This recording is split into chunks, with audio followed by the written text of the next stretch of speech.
The Gumbo Square band got started, in Canada, to be precise, in Vancouver. And I remember I was on Hastings Street, and this is when I discovered, hundreds of people who were in the streets. And they were obviously homeless. And I was kind of shocked by the amount of the people who were there, lost in the fog. So I came back home, and I called some friends, and I told them about what I've seen, and I said, we got to write a song. The first person that I called was Amy. And I told her, okay, let's write a song about the homeless people. So we decided to go for it, and we started to write it. What followed, has been very determinating for the story of the Gumbo Square band. I've been really touched by the fact that friends, they jumped in right away, and they said, okay, we go for it. We're really got to do something. So among the first ones, there was Frankie, who was a bass player in Hamburg. And then came Felix, saxophone player, Cuban living in Mexico, and poco a poco, more and more, little by little, step by step, people, they joined us. And we've been at this point when we recorded the first album, Lonely Hearts, like 20-25 people, which was really amazing. And from different nationalities. We got started with 12 nationalities, and it grew up along the 3 years which took us to the final album, and we moved on constantly.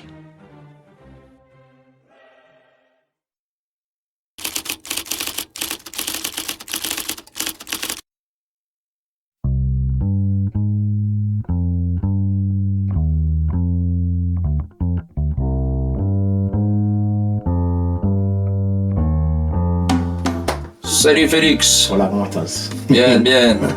Good to see you again. Good to see you too. So what's up, Doc?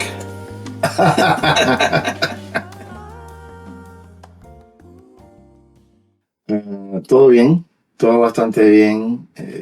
Contento por la invitación a esta entrevista para hablar de un proyecto hermoso, el cual iniciamos hace muchísimos años. Y después fue creciendo y creciendo y se fueron incorporando más elementos, más músicos, fue siendo más internacional hasta llegar a ser lo que soy, en Gumbo Square Band. De haber podido haber participado en todas las etapas, ya con 3 discos. Sí, y unos singles también. Y algunos singles. Haber tenido la colaboración de tantas personas valiosas y de tanto talento a nivel global. Canadá, Francia, Alemania, Cuba, Brasil. Ha sido una locura. Ha sido un viaje loco, pero satisfactorio. Sí, y es el inicio. This is just the beginning of it. So this is the beginning. We're on our way. So this is the reason why we're here today. Yeah. To talk a bit about all which took place y especialmente lo que va a pasar. Yeah, that is very important to talk about the future.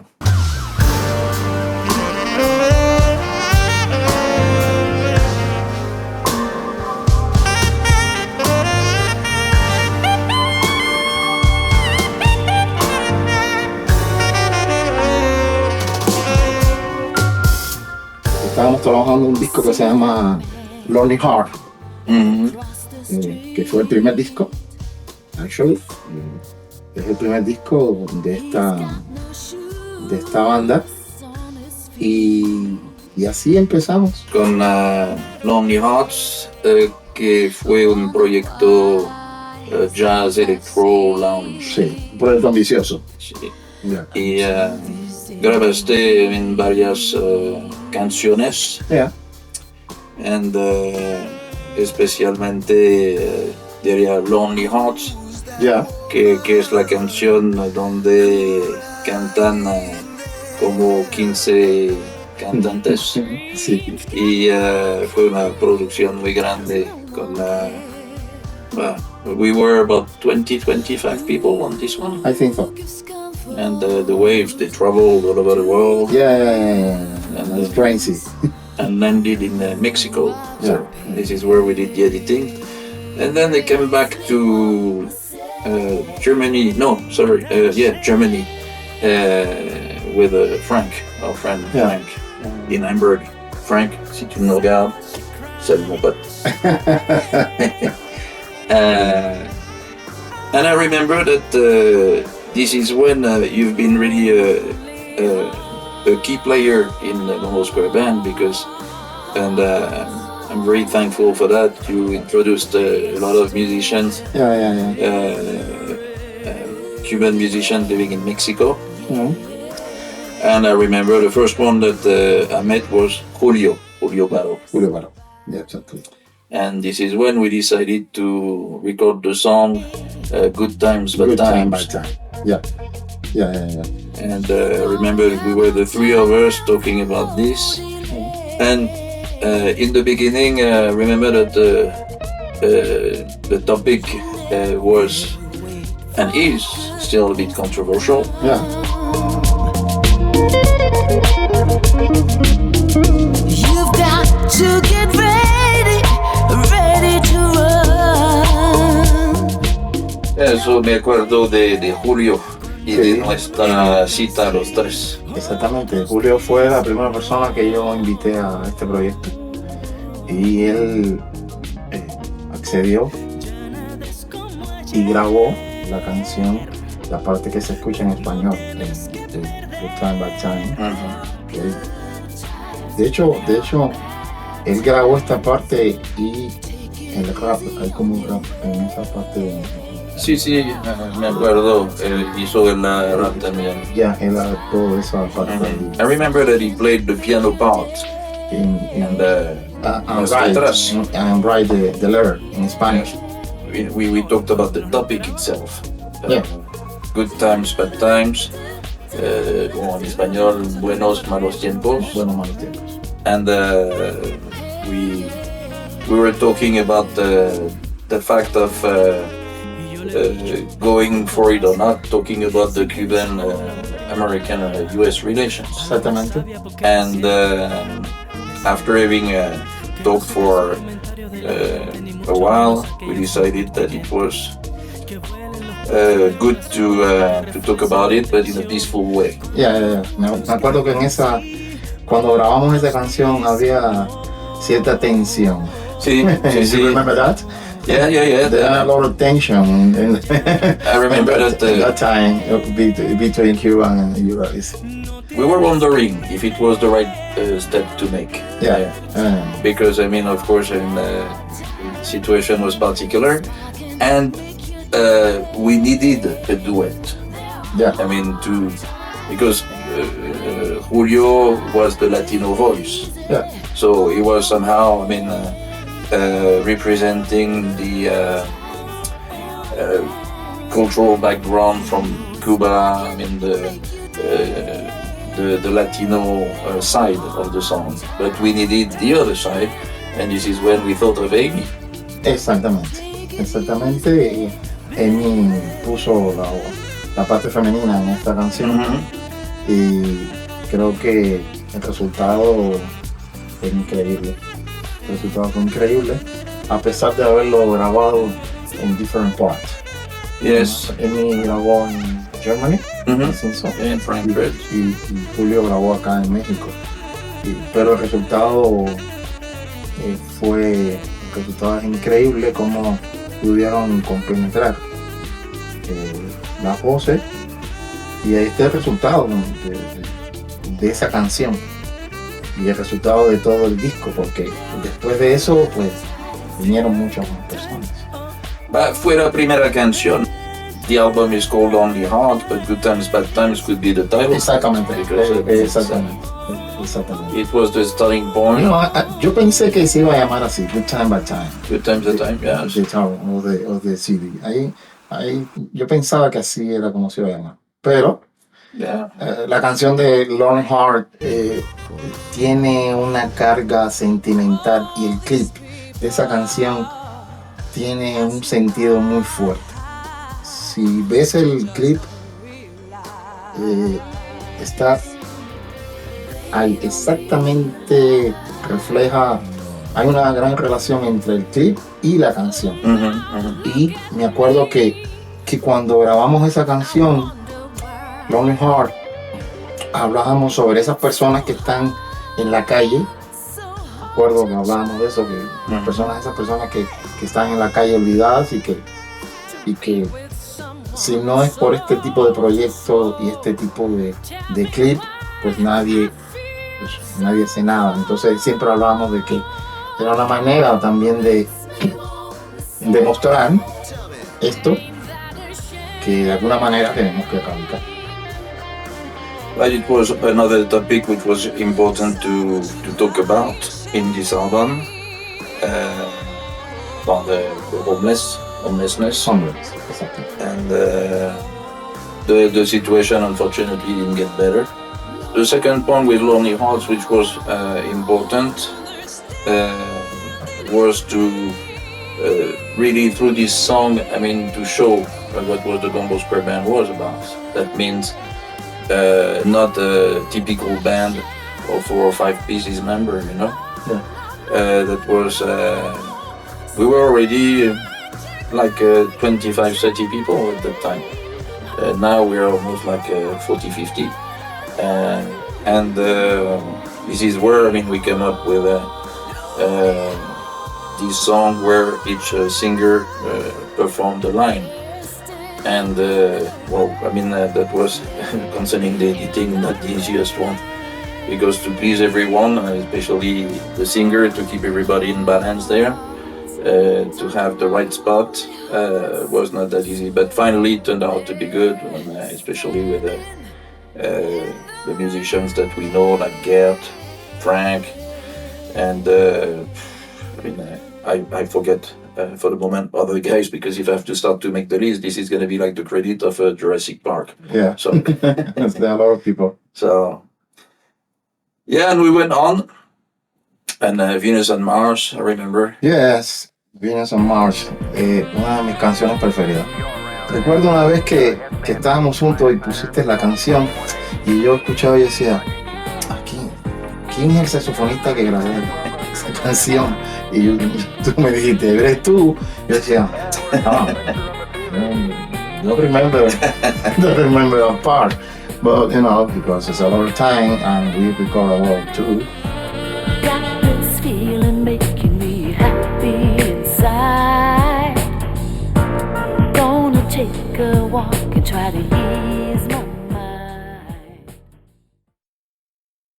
Hi, I'm Doc Kirby, and we're here talking today to Serge Grad, who is the founder and CEO of the Gumbo Square Band.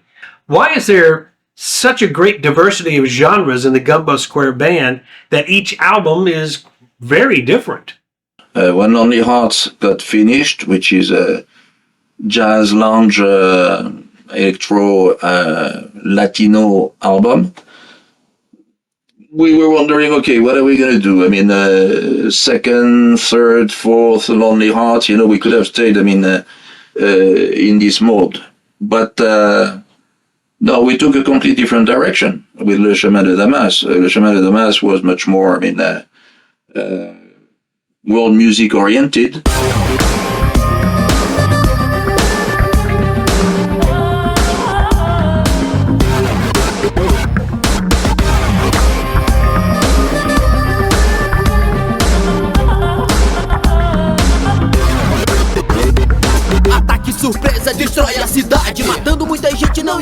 It was more experimental, but I think that we found a unity. And this is where, with Le Chemin de Damas, that the rappers, they stepped in. it was necessary, to have them on board because their way of expressing comments, ideas, feelings is completely different than a typical song. So they stepped in, and this was really a great point. ¿Qué más van a decir? Si al final todos vamos pronto a dejar de existir. Mientras aquí, en este cielo gris, aguantando la lluvia que amenaza conseguir. Well, after the second album, Le Chemin de Damas, and the path that we took, it was logical that the third album would be also different than the second one. Y volar en medio de la inmensidad, tocar tu alma y despertar. And came How Does It Feel? And How Does It Feel is an album which is more rock, pop, electro. And this is an album which gave, more space also to songwriters in the Gumbo Square band, because the first two albums were basically written by Amy and I. So we opened from the beginning to other songwriters, but there in the third one we definitely gave much more space, because this is the Gumbo Square band, and the Gumbo Square band is diversity. Leaving the past behind.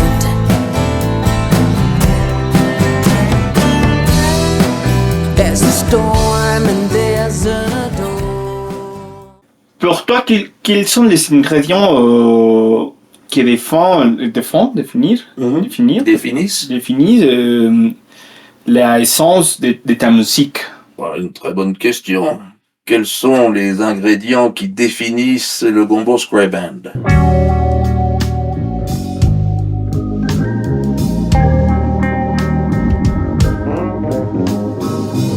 Je crois qu'une grande partie des musiciens du Gumbo Square Band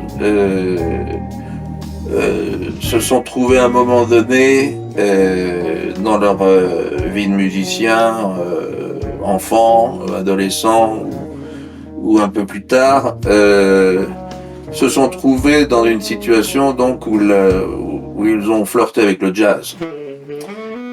Parce que, des accords à trois sons, Do, Sol, Fa par exemple, qui se répètent et se répètent et se répètent, ça peut effectivement donner lieu à une chanson qui puisse être intéressante. Si on prend le cas du groupe America, A Horse With No Name, là, on a deux accords, globalement. Mais, il y a une histoire, et puis il y a des harmonies, il y a une mélodie. Mais, cela dit, il y a beaucoup de musiciens qui ont simplifié leur musique pour la rendre populaire.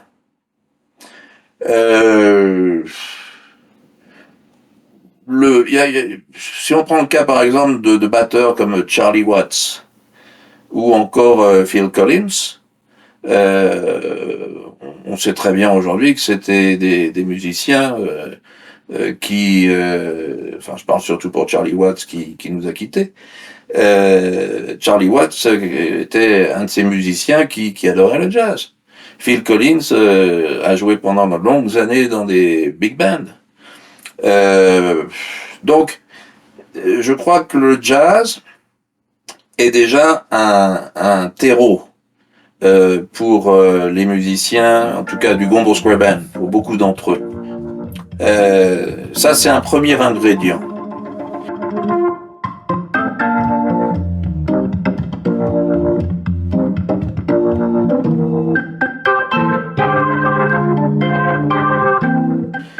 Parce qu'à un moment donné, tu as envie de sortir de ces accords, de ces accords à trois sons. Tu veux jouer une septième pour commencer, après tu veux jouer une onzième, une treizième, et puis tu veux des progressions. Félix, avec qui on était il y a quelques jours, c'est un musicien de jazz, c'est clair. Mais il peut très bien jouer du rock, il peut s'adapter à différents styles de musique. Donc le jazz, oui. L'électro, par la force des choses, je dirais, et par l'intérêt au niveau du son qu'il représente, l'électro est un ingrédient vital pour le Gumbo Square Band. C'est le point commun de ces trois albums. C'est la marque de fabrique des trois albums. Mais l'électro, bon, si on parle de l'électro, il faut revenir encore aux années 70. Alors, le groupe le plus célèbre qui a été le fer de lance de ce mouvement électro, qui s'appelait pas d'ailleurs un mouvement électro à l'époque, c'est Pink Floyd avec Dark Side of the Moon.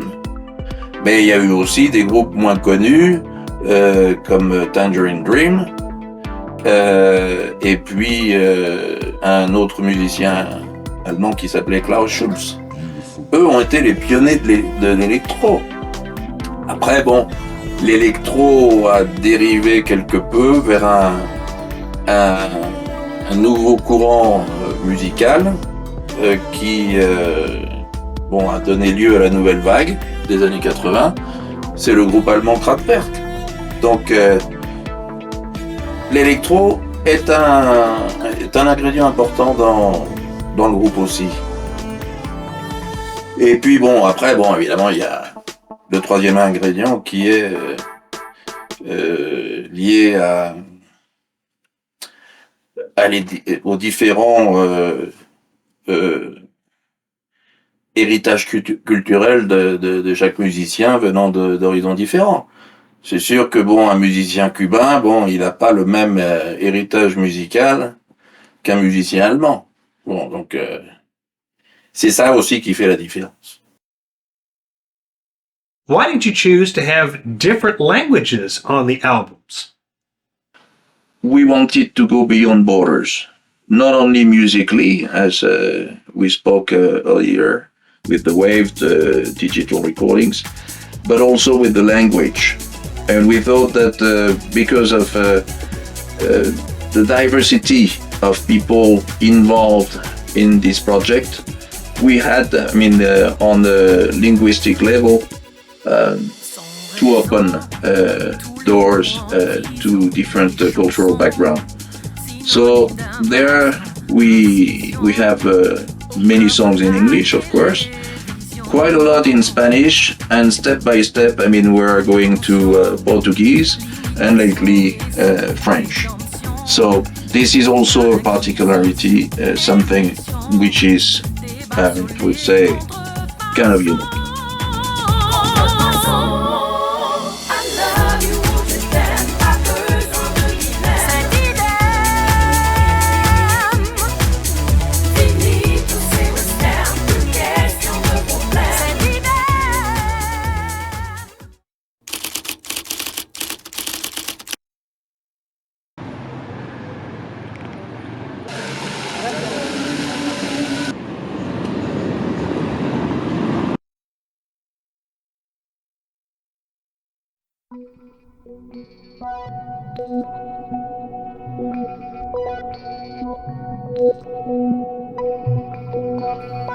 Bésame, bésame mucho, como si fuera esta noche la última vez. Bésame, bésame mucho, que tengo miedo a perderte después.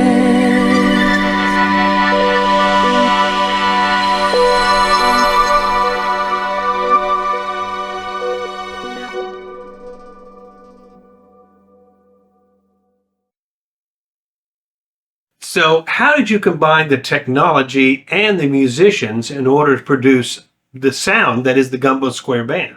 Technically, this has been really incredible because without the technology, this band wouldn't exist. It's clear.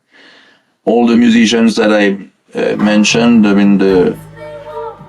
the 30 up to 40 musicians, they participated to these recordings, but from different spots. For example, Erivan Produto do Moro in Fortaleza recorded his rap part. Frank Hit, bass player, recorded his bass lines, from Hamburg.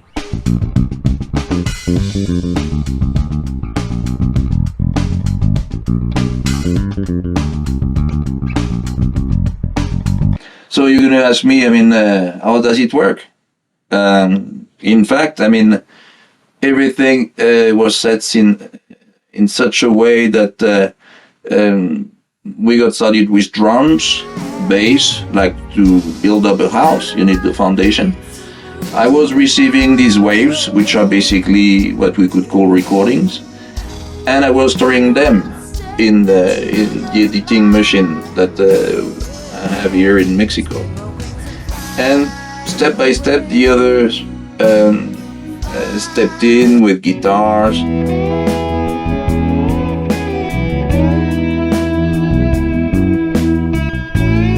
With keyboards, saxophone, and more.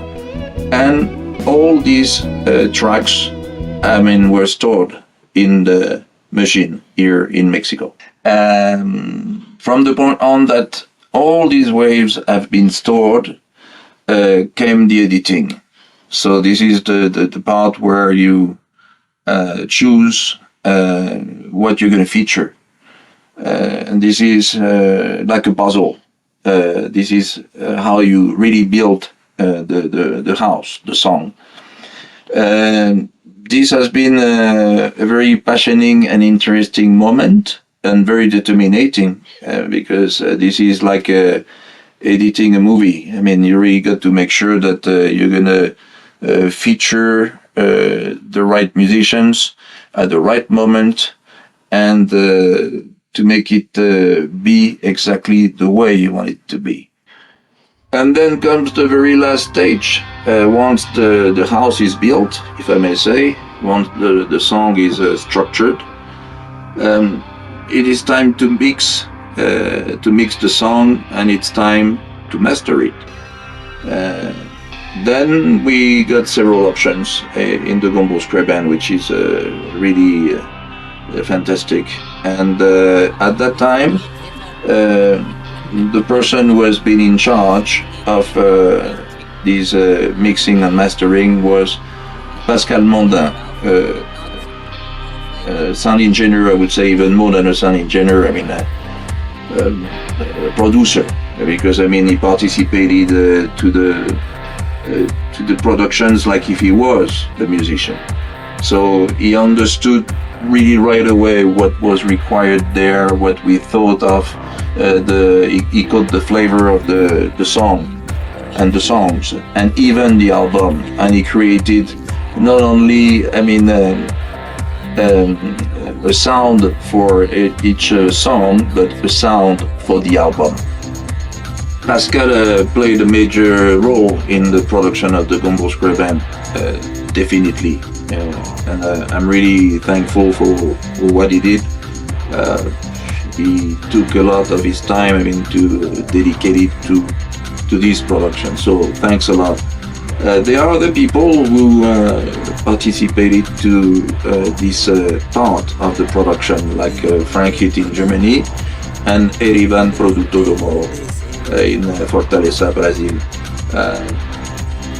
This has been really a precious help, and this is where we've seen that the Gumbo Square band was really a team. When one cannot do it, there is another one there, to keep going and to make things move on.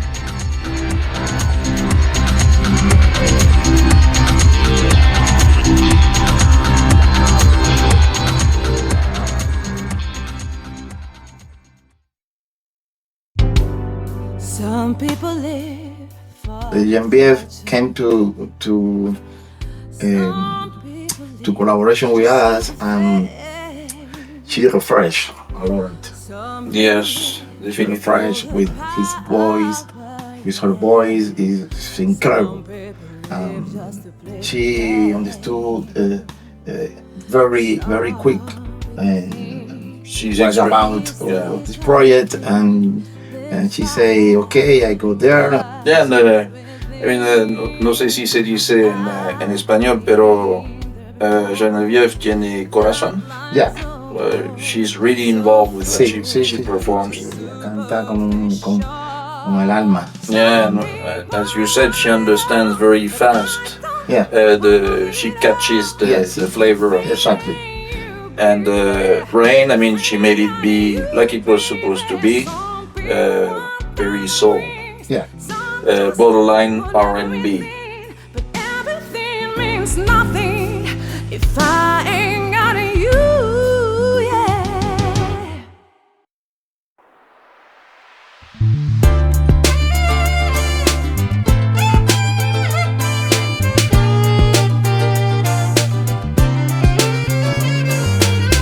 Entediada de olhar a TV, imaginando o que devo fazer. A noite fria, quero esquentar. Levanta e dança, deixa a tristeza pra lá. Salve galera! Então, pra quem não me conhece, eu me chamo Erivan, produtos do Morro. Sou músico desde criança, inspirado pelos meus tios repentistas. Tenho um estúdio aqui na comunidade onde eu moro, onde eu faço minhas produções, também gravo meus amigos, gravo a galera de outros estados e também faço umas conexões com a galera de outros países. Enfim, pra mim é um prazer, uma satisfação dizer pra vocês que eu estou nesse grupo maravilhoso chamado Gumbo Square Band. Esse projeto grandioso que é o músico de cada país. A gente ainda não se conhece pessoalmente ainda, mas nós estamos fazendo nossas produções e, por exemplo, eu faço uma gravação aqui, já mando para um membro da banda em outro país, ele coloca o instrumento lá, faz a mixagem, a masterização. Esse é um projeto muito interessante, eu gosto muito, eu espero que breve a gente esteja no palco tirando esse som ao vivo e que eu possa conhecer cada um desses membros da galera aí que fazem a Gumbo Square Band. Muito obrigado, Serge, pelo convite e é nóis, galera. Beijo no coração de Erivan Produtos do Morro. Valeu! Mexendo sem parar, vem, levanta e dança, vem fazer amor. Levanta e dança, querendo você estou. O tempo é bom, fique à vontade.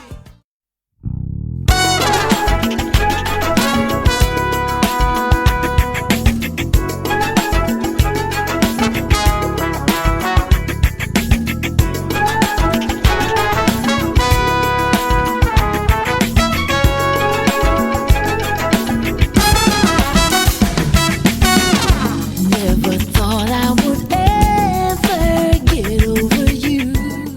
I'd like to know more about your songwriting partner, Amy Zahedi. Where did you meet and how long have you been composing as a team? How did I get started with Amy Zahedi? I don't remember. It was, so many years ago that I couldn't tell you.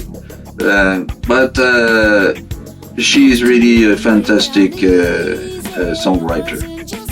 She catches the flavor right away, and she has this capacity of writing songs and to play with a double meaning. So yes, Amy and I, we wrote a lot of songs, and we're gonna keep on writing songs, definitely. And I think that this is the pillar of the Gumbo Square. Love's like sunshine after rain. Dis-moi, pourquoi ne faire pas des chansons d'amour, justement, non? Pourquoi t'intéresses de faire ou de parler De l'actualité. Hein? Il y a des chansons d'amour. Mais comme disait Rita Mitsuko, les histoires d'amour finissent toujours mal.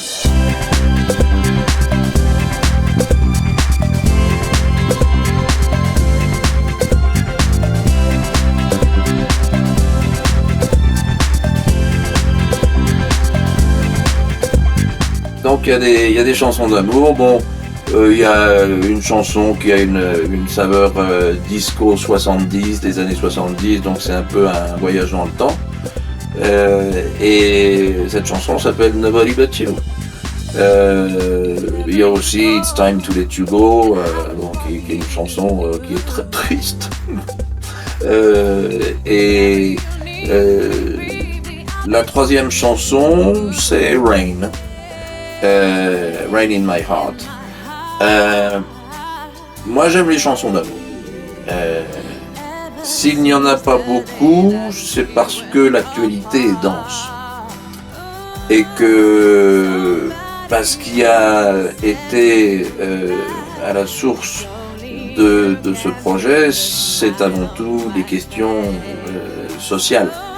Aujourd'hui, quand on écoute les paroles des chansons d'amour, je ne vais pas citer de nom, mais bon, elles sont plutôt graphiques, si tu vois ce que je veux dire. Donc, on est dans une situation où, oui, les chansons d'amour, c'est plus ce que c'était, et puis les thèmes sociaux, ça n'intéresse pas vraiment beaucoup de gens, a priori. Ok, mais alors, parlez-moi pourquoi faire une chanson d'autisme ou de bullying. Parce que, bon, c'est Maria qui m'a vraiment fait découvrir ce monde. Parce que bon, elle est proche de ce monde d'une manière qui lui est personnelle et elle en parlera si elle le souhaite. Et donc j'ai été sensibilisé par le thème, par le sujet. Un jour, elle m'a dit les enfants autistes qui peuvent avoir une quarantaine d'années, que va-t-il se passer pour eux lorsque leurs parents vont mourir?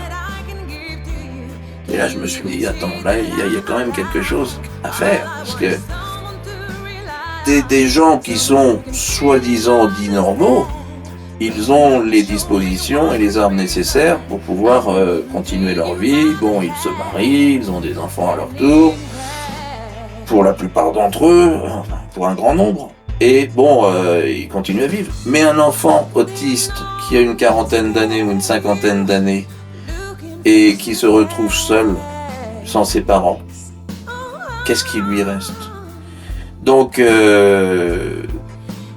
la chanson One Good Reason, par exemple, a été enregistrée pour faire prendre conscience aux gens qu'il y a des gens sur cette planète qui ne vivent pas comme les autres, et aussi pour combattre, puisque tu parlais du bullying, pour combattre la discrimination. Il y a des gens qui font l'objet de discrimination chaque jour aujourd'hui, pour mille et une raisons. Donc, oui, je pense qu'il est important, et si on parle d'amour, il n'y a pas que des histoires d'amour made in Saint Valentine, ou Valentine's Day. L'amour, il est aussi à partager le plus possible, autant que faire se peut, entre nous tous, et donc tendre la main à ceux qui en ont besoin. There is so much love that I can give to you, and you really know that I'm alive. Yo nunca he sabido exactamente quién ha hecho los diseños de los álbumes. Basically, Maria and I, and Maria, I mean the latest front covers, she took care of them, you know, I mean, Yevanta Itansa and Fashion Bee, Well, and Well, yeah, which is a country electro number. So yeah, but we thought about what we wanted to tell about this, and the Lonely Hearts album. These are the fire escape ladder in New York, you know. So we find that in the West Side Story, you know, of Leonard Bernstein. this is one of the symbolic, because I mean this ladder, they connect together, and there was an interesting contrast, because all these people were in the same building and we could interconnect. I mean, they were still alone. They were living on their own. So this is why this front cover catch the attention, because that was the idea, to show even more the loneliness. It's like you think that you can touch the stars, grab the stars with your hand, but in fact you will never do that. So I mean, this was the idea. Le chemin de la mage, that was very clear. It was a message which is represented the most by the song Couleur, which is against racism. Mhm. So this is clear. Some people saw different. I heard different point of view about it, positive, but and the third one, this is the Matrix. And that this is a topic. This is where we have to cut. But this young generation, which is already caught in the limelight, if I may say. How does it feel? Tell me, how does it feel? So how does it feel when the rules are to change? How does it feel? Tell me, how does it feel? So how does it feel when you can't breathe this air? When you can't breathe this air?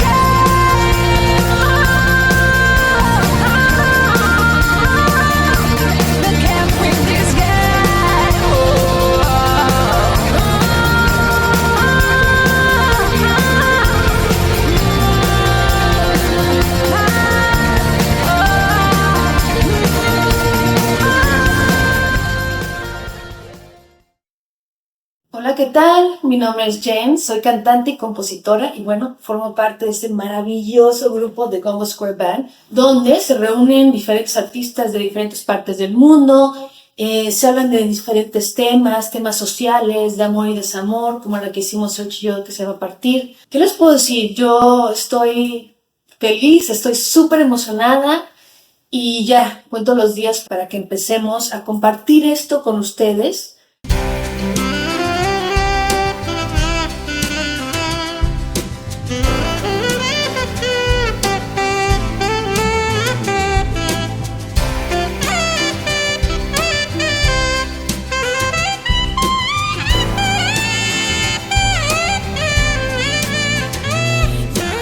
Este proyecto para mí es algo que me alimenta el alma, que me hace crecer como artista y bueno, pues ya me muero de ganas de empezar esto y que ustedes pueden escuchar todo lo que hemos hecho con mucho amor para ustedes.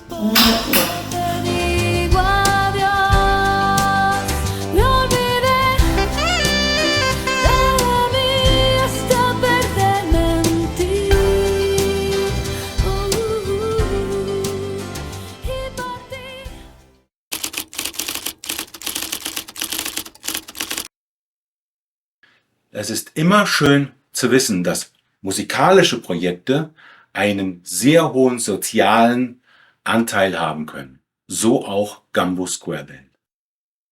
Est-ce que tu penses que l'art, c'est important de faire ça ou c'est juste une espèce de sortie ou de fenêtre de la bourgeoisie pour se sentir bien avec elle-même? Ouais, bon, il y a des gens qui, utilisent la misère humaine pour faire de l'argent. Ça, on le sait. La fonction de l'art, bon, si on parle de l'art avec un A majuscule, c'est de décrire le monde tel qu'il est à un moment bien précis. Si on prend, on connaît pas vraiment les motivations, mais si on prend par exemple la peinture de Picasso qui se nomme Guernica. Bon. C'est un témoignage historique qui démontre et qui décrit jusqu'où peut aller l'horreur humaine, l'horreur en elle-même. Moi, j'ai toujours pensé que le gumbo, c'était une sorte d'instantané, de polaroïde du monde tel qu'il est. De le montrer sans le juger, sans prendre position pour telle ou telle cause. Parce que bon, encore une fois, dans le gumbo, il y a à peu près 50 personnes. Si on commence à poser la question à chacun des membres du gumbo au sujet d'un thème particulier, bon, on va avoir des réponses qui vont être différentes, quelquefois même dissonantes. Bon. Donc, la motivation, c'est le polaroïde, l'instantané, le monde dans lequel on vit aujourd'hui. Le chemin de Damas, la chanson elle-même, le décrit bien, puisque, comme j'en ai parlé, c'est une sorte d'inventaire à la Prévert, à la Jacques Prévert, où on a, à un moment donné, le monde qui se fige, on voit des réfugiés syriens transis dans les plaines des Balkans, on a des containers qui traversent le monde, sans forcément arriver à destination ou des mois après, et on a, bon, évidemment, dans cette chanson, une référence au Covid. Donc, on parle des événements. Je me pose pas cette question-là, mais je me dis, si ce que je suis en train de dire, si ce que l'on a fait et ce que l'on va faire dans 20 ou 30 ans est écouté ou vu par d'autres générations, à partir de ce moment-là, on aura été en quelque sorte le reflet de notre époque. Et on aura été là pour témoigner, pour dire, voilà, à ce moment-là, il s'est passé ça et ça. Et je crois que bon, c'est la fonction de l'art, mais cette fois-ci, il faut en parler avec un A minuscule, et avec humilité, que de dire, voilà, on a contribué à faire en sorte de laisser une trace et de montrer le monde tel qu'il était en 2020, par exemple.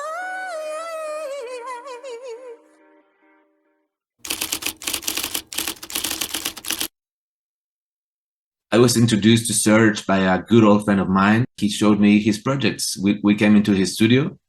He started talking about Gumbo Square Band and how was he promoting all these amazing artists from all around the world. So I loved the idea of what he was doing. Then I showed him some of my music. I told him, maybe you like something we can work on. A few weeks later, he contacted me again and he told me that he really liked this track called Be Fashion. This was a track I made a while ago, inspired by this amazing piano melody and harmony. So I worked on it with the grooves, with bass, with everything, and came up with this loungy bossa nova vibey track. I really enjoyed the original mix, but of course he came up with this great idea of switching the name to, instead of Be Fashion, to Fashion Be. So he tried to expose the other side of fashion, to bring some awareness of what's going on around the world with the animals, with the world in itself. So he sent this music and tracks to his friend in Brazil, Ediban. He's a rapper. He came with this amazing lyrics. Even Santa Claus appeared in the lyrics, so it's really funny. He also made this video to show what's going on. I love the result. And then he also sent these tracks to his friends around the world to make this jazzy version. It's an amazing jazz chill out version. You can just listen to it and relax and chill and enjoy it very much. So I really enjoy everything with the results of the music we're making. Thank you very much, Gumbo Square Band, for letting me be part of this amazing project. I hope we can be making more stuff together soon. Cool, so all the great of the vibes. Take care, good luck with everything, and I'll see you soon.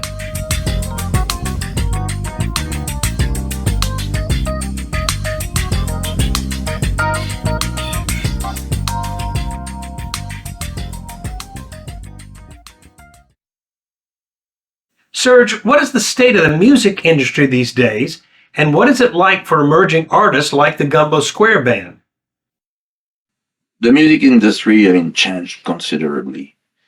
In the 80s, we had the majors, the big names, and they could tell you, okay, yes or no.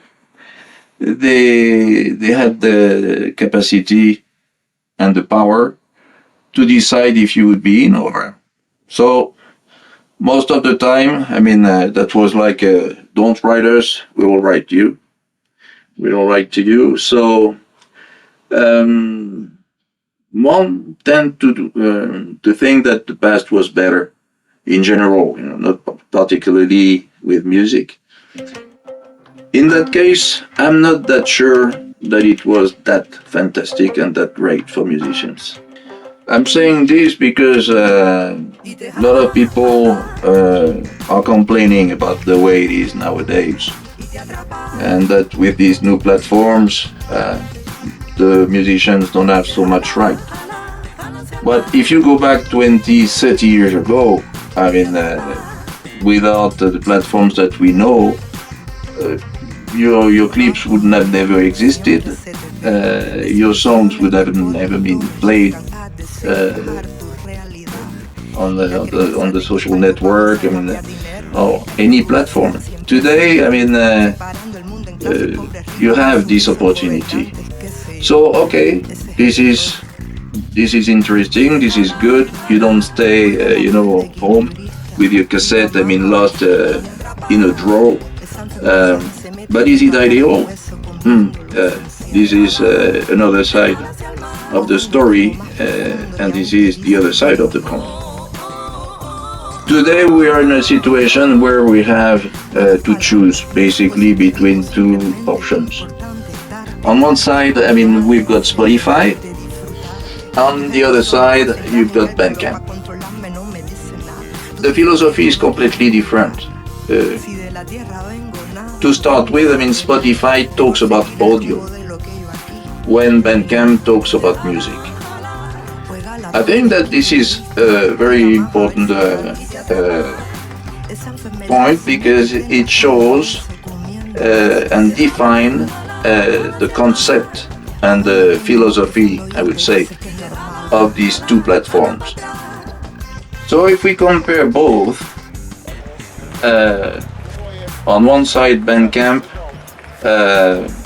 gives the freedom to the artist on this platform to set the price for their own album. You can sell an album for $8, but if somebody wants to buy, your album for $10, $12, this is possible. On the other hand, Spotify, set the price, and you don't sell an album, you belong to a playlist. You're part of it. So Spotify is number one on the market. This is something that nobody can deny at this point. Will it last? Time will tell. But Spotify is tough on musicians. Why? Just a simple example. If you want to make $15 per hour with Spotify, which is not, an extravagant salary, I would say, or rate, you got to have more than 650,000 streamers. How are you going to find the 650,000 streamers? So basically, with Spotify, you cannot make money. You're just there basically to serve the soup. So the concept of Spotify is a bit enforced out of place. I was mentioning $15 per hour with 650,000 streamers at least. If you are the only one to get $15 per hour, so basically between $2,500 or $3,000 a month, if you manage to get these 650,000 streamers, yeah, I mean, you could make your living. But in our case, I mean, first of all, the songs are co-written. So the $15, you have to split them by two. And then what are you going to do with the musicians? You have to pay the musicians. So in the end, I would say that basically a songwriter is going to make $2 or $3 a day if this musician or composer songwriters has 650,000 streamers. All the best. So it's like David and Goliath. I mean, Spotify and Bandcamp are really opposite. They don't have the same tool, and the big guy for the moment is called Spotify. And we think that we have to give a chance to these people who want to support the musicians at first place. The Gumbo Square band exists, which is already a miracle. But if we want to make it be existing in the future, we definitely got to find a source of income for the musicians who spent a lot of time, their time, I mean, to make it be. And we got the pandemic. So that means that during 2 years, musicians couldn't perform. If they don't perform, they don't make money. I know some musicians, when they told me about Spotify, I mean, a few years ago, I thought, well, yeah, that's a tough system which doesn't serve the musician's interest. But at least at that time, I mean, you could still catch up, I mean, touring.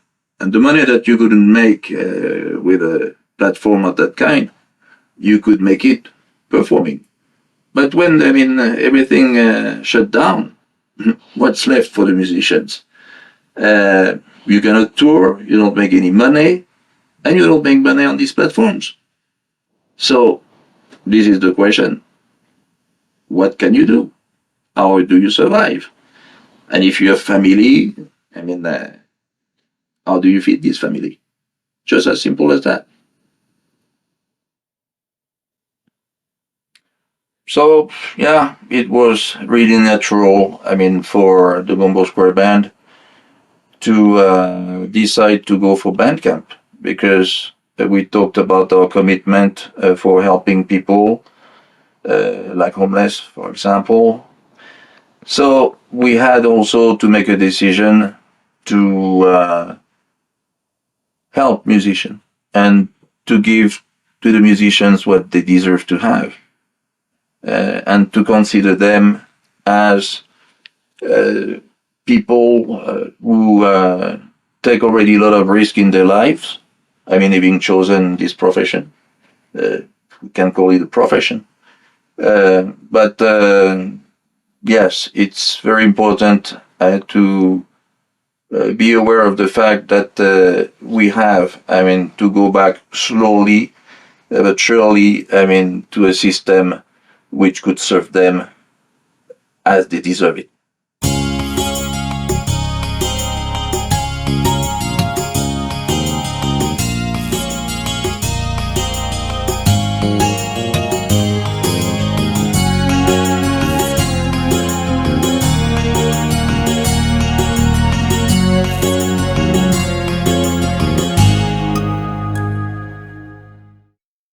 Est-ce que tu es arrivé en collaboration avec quelques musiciens d'une façon plus bizarre ou très casuelle?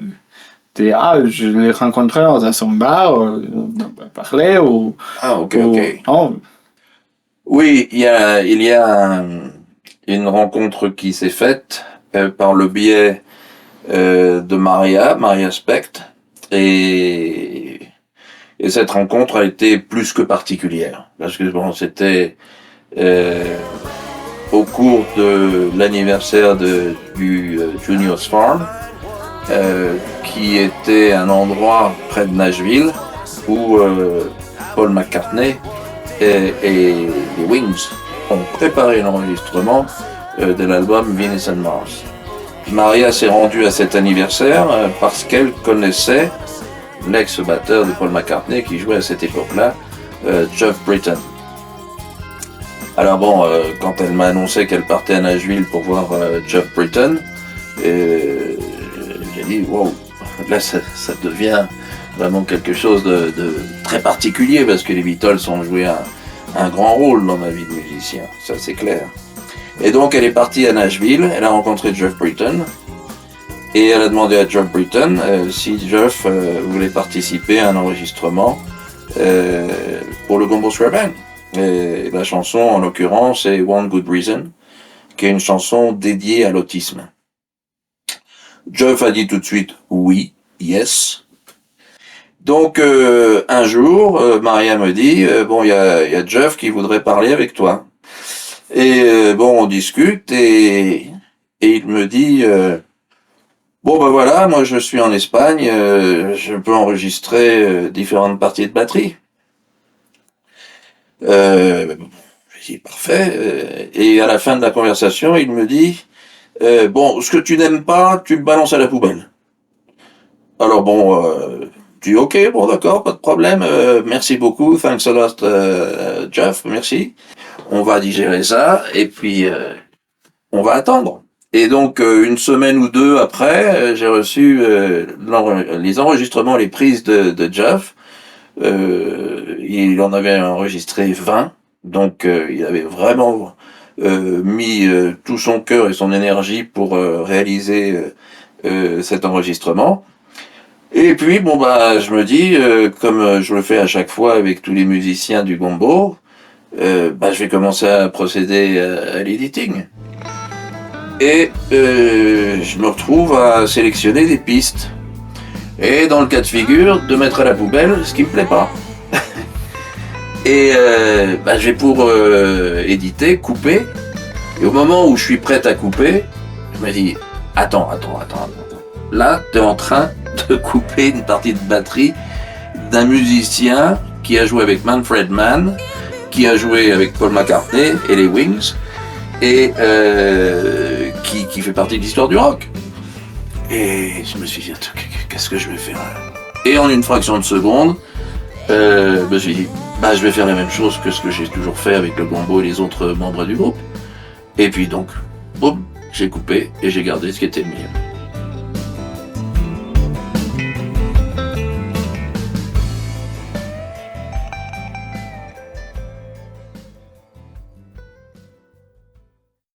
Est-ce que tu prends quelques petits morceaux de tous les gens qui sont par de là, de ces petites histoires, pour faire l'histoire générale de l'ensemble? L'héritage culturel de chaque musicien pourrait être comparable à une pièce d'un puzzle ou une pièce d'une mosaïque. C'est ce qui fait le Gumbo.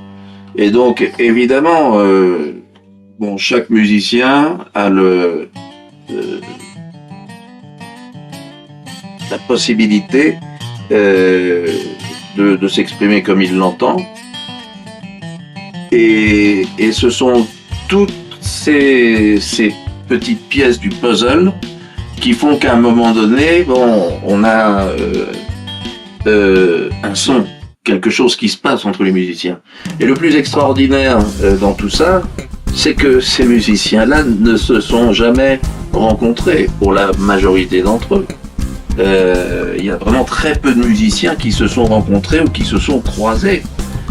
Donc, si on prend le cas d'un musicien allemand qui va jouer avec un musicien argentin et que tu rajoutes ici un musicien nord-américain,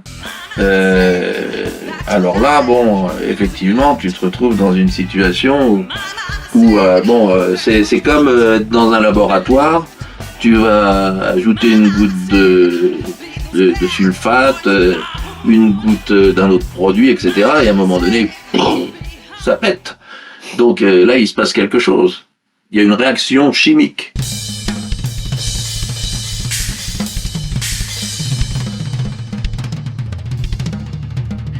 Et c'est ce qu'on a constaté, par exemple, dans la chanson Lonely Hearts. Là, il y a une vingtaine de musiciens et chanteurs. Ils ne se sont jamais rencontrés. Il y a un ami allemand qui s'appelle Markus Ruffing, qui est vraiment un fan des instruments analogiques des années 70. Son musée, j'allais dire son studio, c'est un musée. Tu rentres dans le studio, t'as un mini Moog, t'as un keyboard ARP, t'as un Fender Rhodes, et puis t'as la manne B3, B3 avec la cabine Leslie. Donc lui, quand il rentre dans l'enregistrement, par exemple, de Lonely Hearts, il va amener sa touche avec en plus son héritage culturel classique. Et puis t'as d'autres musiciens, qui sont complètement autodidactes et qui jouent d'oreille. Enfin, Marcus le fait aussi d'ailleurs. Mais qui viennent de Cuba, où là, effectivement, aller regarder jouer, déjà, t'as les pieds qui gigotent. Tout ça est d'une importance capitale. C'est ce qui a fait que ce projet a été et est aussi intéressant que ça. Il y a des compositeurs aussi dans le Gumbo Square Band qui vivent dans des univers complètement différents. Donc oui, définitivement, ne pas considérer cela aurait été, à mon goût, complètement antinomique à la démarche du Gumbo Square Band. Parce que le Gumbo Square Band, comme on l'a expliqué plusieurs fois, le gombo, c'est un melting pot. Et donc là, évidemment, tout ce qui est présent comme ingrédient dans cette soupe qu'est le gombo, c'est ce qui lui donne la saveur.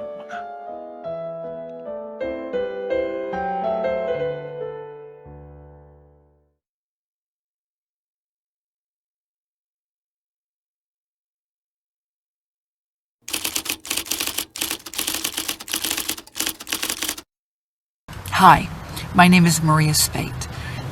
I want to take a few minutes to tell you about the Gumbo Square Band and the people that are involved with us, the causes we've championed, and tell you about the art and the music that we do, the songs, our repertoire, our catalog, and to give you a taste of what the gumbo really is. Serge and I began to work together after recording these songs to start to get this music out, because we were going to find out soon enough how difficult this really was. An article that was put out by Spotify broke down what Spotify pays for a stream, for a song, to the people, the license holder, the people that own the song, that have written the song, played on the song, distributed the song, whatever, and the professionals behind all of that. And what happened is we found out those streams, one stream, pays between 0.006 cents to 0.084 cents. And that's for one stream. That's less than a penny. In doing that, how can you split a penny, less than a penny, between musicians, professionals, and most of all, the people who need it most, people in charity? That's what makes it so difficult for us. But it became a no-brainer when we realized that Spotify, we would never make it in that. So after a lot of research and a lot of thinking and soul searching, we found that Bandcamp suited what we needed. Now, Bandcamp is really unique. It's a musician's platform. It's dedicated for the work of musicians, people that really work hard. Everybody works hard in this industry. But we found this to be very beneficial for us. We were able to set up our store, put our songs in there. The videos that we created to go with these songs are there to be viewed. You can stream them or you can buy them in digital download. Another one I want to talk about, and this is the last one, and and charity water. Clean drinking water can be found. It can be found and missing in odd places. But there are so many people in this world who are desperate for a drink of clean water. There are elderly, children, babies, parents, young people. You have livestock. You have even plants and crops that need that clean drinking water to help them grow. But they don't have access. When we were looking for some charity or foundation to connect with for clean drinking water, we came across Charity Water that actually was started in New York. And the charity itself, they donate 100% of their money to the people in need, where they can either dig wells or come up with water purification systems or whatever they need to make this happen, they do. And we were so impressed by what they've done and what they are doing that we made the decision to join them. And we have joined with them in a particular area called the Spring.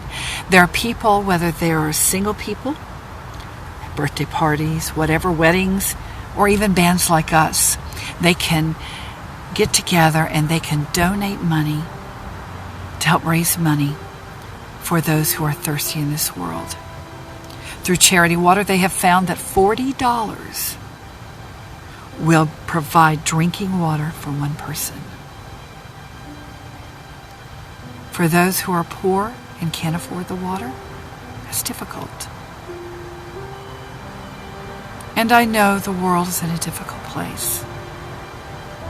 There are people who are hungry, thirsty, homeless. There are children who are abused, sex trafficking. There's so much going on. The world is crazy right now. Even with COVID and leftovers from that and people who are being injured by that and dying, their families are hurting. There's so much going on that we think, how can we do this? We can do this if we bond together.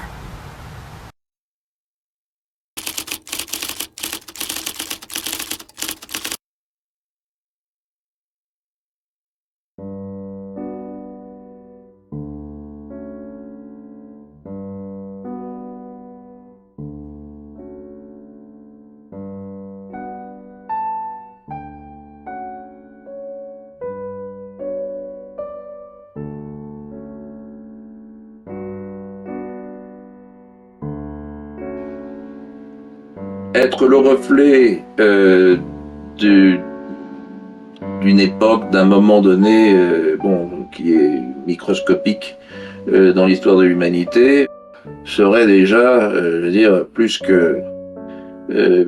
qu'un lifetime achievement, comme on dit en français. Le plus important pour le Gumbo est surtout de fédérer et d'unir. De faire en sorte que, d'une certaine manière, les gens arrivent à se comprendre mieux qu'ils ne se comprennent et ne se sont compris durant le passé.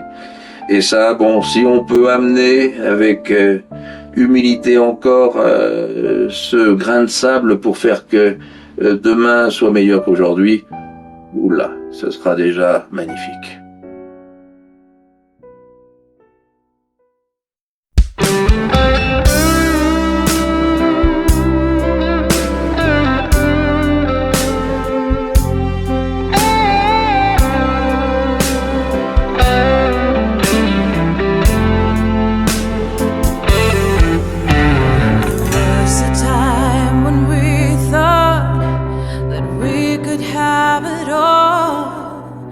Thousand castles in the air we built, never thought they would fall.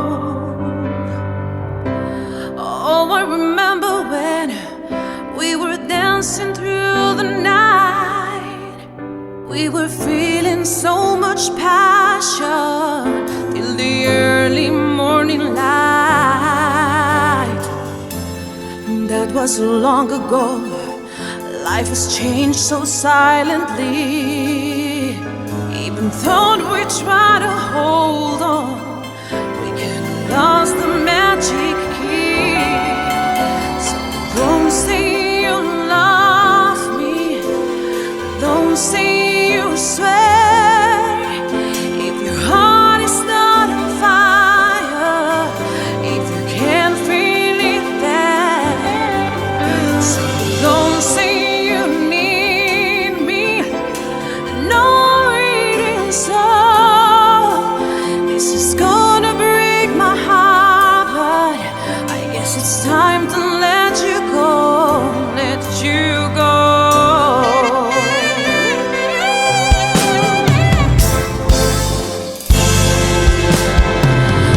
There were so many moments we dreamed ourselves away, and we follow all the shooting stars that we saw on our way. There was no limit there. We were always hand in hand. Never thought we'd break that promise.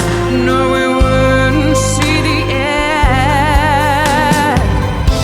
But that was so long